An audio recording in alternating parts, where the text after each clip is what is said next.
你問我嘅話咧，新嘅 M5 MacBook Pro 咧係好嘢嚟嘅。完。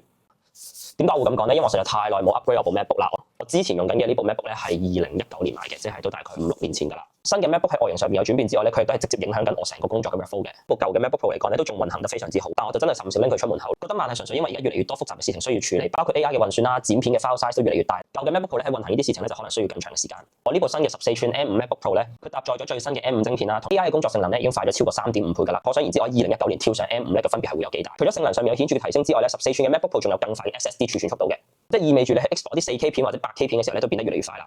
電池嘅壽命亦都去到24小時咁耐啦。咁 even 你係 plug in 或者 on battery 咧個性能都係一模一樣嘅。真正咧去到邊度都可以工作，完全唔需要擔心電量嘅問題。而 MacBook Pro 嘅插頭只係咁細咁輕嘅啫，咁真係帶出街都冇問題㗎啦。今次嘅 MacBook Pro 仲有啲咩 Pro feature 咧？咁當然就唔少得呢個 Liquid Retina XDR display 啦。建議買嘅時候咧就一定要買埋佢個 Nano Texture。除此之外啦，今次咧機有3個 Thunderbolt port 嘅，2個喺左邊，1個喺右邊。另外叉電咧都係 keep 住喺左手邊，右邊咧係有 HDMI port 嘅。另外咧就仲有一個 SD card 槽。Pro feature 入邊咧就仲有 Center Stage，去到邊個鏡頭都會跟住你。隨住 macOS Tahoe 嘅推出 ，M5 嘅 MacBook Pro 咧而家已經充分咁發揮到 Apple Intelligence 裏邊嘅功能㗎啦。呢啲功能喺背後簡化緊你日常需要嘅操作啦，同時間咧提升緊你嘅生產力嘅。如果你哋同我一樣係用嘅 M1 或者之前嘅 MacBook 嘅話咧，今次都幾值得考慮去升級嘅。今日係咁多先，我哋下次再見啦，拜拜。